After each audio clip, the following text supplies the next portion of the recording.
Hi friends, தோற்றத்தில் முழுவதும் முற்களாக இருந்தாலும் அதோட சிறந்த மருத்துவ குணங்களால் நமக்கு பயன்களை அள்ளி கொடுக்கும் ஒரு மூலிகை செடியை பற்றி தான் இன்றைக்கி பார்க்க போகிறோம். டைம் வேஸ்ட் பண்ணாமல் வாங்க இப்போ வீடியோக்குள்ளே போகலாம்.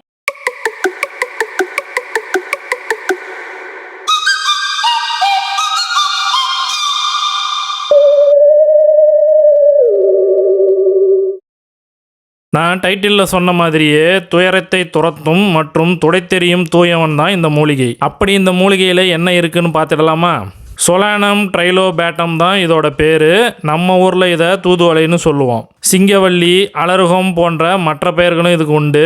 இந்த தூதுவளைக்கு ஒரு சிறப்பு அம்சம் இருக்குது. என்னன்னு பார்த்தீங்கன்னா, இந்தியாவில் தான் இது அதிகப்படியாக வளர்கிறதா ஒரு தகவல் சொல்கிறாங்க. தூதுவளை ஒரு கொடி வகை தாவரம். அது மட்டும் இல்லாமல் இது நம்ம கத்திரிக்காயோட ஃபேமிலியை சேர்ந்தது தான். இந்த தூதுவளையோட காயை பார்த்தீங்கன்னாலே தெரியும், பார்க்கறதுக்கு குட்டி கத்திரிக்காய் மாதிரியே இருக்கும். தூதுவளை கொடியை பொறுத்த வரைக்கும் தண்டு முதல் இலை, கிளை, காயின்னு எல்லாமே முள்ளாக தான் இருக்கும். இந்த மாதிரி கொடி ஃபுல்லாகவே முள்ளாக இருக்கிறதுனால இதை தரையில் வச்சு வளர்த்தாலும் சரி, இல்லை மாடி தோட்டத்தில் வச்சு வளர்த்தாலும் சரி, ஒரு ஓரமாக வச்சு வளர்க்கறது நல்லது. தரை தோட்டத்தில் வச்சு வளர்க்கும் போது வேலியில் படர விட்டுருங்க, அது வேலியாகவும் ஆக்ட் ஆகிக்கும். மாடி தோட்டத்தில் வச்சு வளர்க்கும் போது குழந்தைங்களுக்கு பாதுகாப்பாக இருக்கிற மாதிரி ஒரு ஓரமாக வச்சுக்கிறது நல்லது. தூதுவளையை பொறுத்த வரைக்கும் எதுவும் ஸ்பெஷல் மண் கலவை தேவையில்லை. எந்த மண்ணில் வச்சாலும் இந்த கொடி நல்லாவே வளர்ந்துடும். அதே மாதிரி மற்ற செடிங்களுக்கு போடுற மாதிரி பூச்சி விரட்டி, உரங்கள் இதெல்லாம் தனித்தனியாக தேவையில்லை.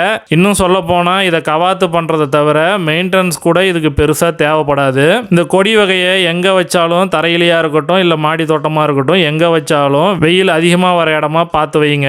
தூதுவளை கொடியை நம்ம தோட்டத்தில் வச்சு வளர்க்கறது மட்டும் இல்லாமல் அதை உணவில் சேர்த்துக்கிறதுனால நம்ம வாழ்நாள் முழுவதும் நோய் நொடி இல்லாமல் கொண்டாட்டமாக இருக்க முடியும். என்னடா இப்படி சொல்கிறான்னு பார்க்குறீங்களா? தூதுவளை சளிக்கு நல்லதுங்கிறது நம்ம எல்லாத்துக்குமே தெரியும். ஆனால் அதுக்கு மேலே சிறந்த மூலிகைங்கிறது நிறைய பேருக்கு தெரியாது. அப்படி இதில் என்ன சிறப்பு பலன்கள் இருக்குங்கிறத இப்போ பார்க்கலாம். நெய் காய்ச்சும் போது தூதுவளையும் கூட சேர்த்துக்கிட்டா நெய்யில் கிடைக்கிற பயன்கள் மேலும் அதிகரிக்கும். இன்னும் சொல்ல போனால் சித்த மருத்துவத்தில் தூதுவளை நெய்யினே ஒரு ஸ்பெஷல் மருந்து இருக்கு. அதே மாதிரி சித்த மருத்துவத்தில் இந்த தூதுவளை கொடியை காது பிரச்சனைக்கு கூட யூஸ் பண்றாங்க. ஆஸ்துமா பிரச்சனைக்கு சிறுவர்கள் பெரியவர்கள் யாரா இருந்தாலும் தூதுவளையை துணிந்து பயன்படுத்தலாம். தூதுவளை கொடியில வர காய வச்சு பொடியாக்கி அரை டம்ளர் தண்ணீரோடு கலந்து யூஸ் பண்ணா உடல் வலி, தலைபாரம் கண்டிப்பா குறைஞ்சிரும். தூதுவளை காயை யூஸ் பண்ணலாம்னு சொல்லியாச்சு, இலையை யூஸ் பண்ணலாம்னு சொல்லியாச்சு. அப்ப பூவில் எதுவும் மெடிசினல் பெனிஃபிட் இல்லையான்னு கேட்டீங்கன்னா கண்டிப்பா அதுலயும் இருக்கு. இந்த தூதுவளையோட பூ மற்றும் காய வச்சு பொடியாக்கி யூஸ் பண்ணும்போது அது நீரிழிவு சம்பந்தமான பாதிப்புகள் அனைத்திற்கும் நல்ல தீர்வா அமையும். அடுத்ததா பார்க்கும்போது தூதுவளையோட இலை பசியை அதிகமா தூண்டும். ஏன்னா தூதுவளை ஜீரண சக்தியை அதிகரிக்கும். தூதுவளை மூலிகையை நம்ம தொடர்ந்து பயன்படுத்தும் போது இருமல், தலை தூக்கவே தூக்காதுன்னு சொல்றாங்க.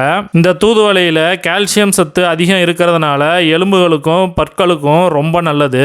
இது மட்டும் இல்லாம உடம்பில் உள்ள கெட்ட கழிவுகளை நீக்கும், ஆண்மை சக்தியை அதிகரிக்கும் வல்லமை இந்த தூதுவளைக்கு உண்டு. கிராமங்கள்ல மலைவாழ் மக்கள் அதிகமா இந்த தூதுவளையை விஷமுறிவுக்கு கூட யூஸ் பண்றாங்க. தேல், பூரான், தேனி, விஷப்பூச்சிகள், ஏன் பாம்பு கடிச்சா கூட உயிரை காக்கும், விஷத்தோட வீரியத்தை குறைக்கும் வல்லமை கொண்டது இந்த தூதுவளைன்னு சொல்றாங்க. நார்மலா மூலிகையில இலைகள் யூஸ்ஃபுல்லா இருக்கும், சில இடத்துல பூக்கள் யூஸ்ஃபுல்லா இருக்கும். தூதுவளையில மட்டும்தான் வேறு, இலை, கிளை, பூ, காய் எல்லாமே யூஸ்ஃபுல்லா இருக்கும். அதனால இவ்வளவு நன்மைகள், பயன்கள் கொண்ட தூதுவளையை வீட்டில் வச்சு வளர்க்கறதுக்கு முயற்சி பண்ணுங்க. வளர்க்கறதோட மட்டும் நிறுத்திடாம அதை உணவுலையும் சேர்த்துக்குங்க. தூதுவளையை துவையல் செஞ்சு, ரசம் வச்சு, கூட்டு செஞ்சு, ஏன் குழம்பு கூட வச்சு சாப்பிடலாம். இன்னும் ஒரு படி மேலே போய் காய், பூ, இலையை காய வச்சு பவுடர் ஆக்கி கூட தேவைப்படும் போது இன்ஸ்டன்ட்டாக யூஸ் பண்ண முடியும். ஓகே ஃப்ரெண்ட்ஸ், இந்த வீடியோ பிடிச்சிருந்தா லைக் பண்ணுங்க, உங்க ஃப்ரெண்ட்ஸுக்கும் ஷேர் பண்ணுங்க. மறக்காம சேனலை சப்ஸ்கிரைப் பண்ணி கூட இருக்க பெல் ஐகானையும் பிரஸ் பண்ணிக்கங்க. முடிஞ்சா நம்ம ஆன்லைன் கார்டன் ஸ்டோரை விசிட் பண்ணி பாருங்க. தேங்க்ஸ் ஃபார் வாட்சிங்.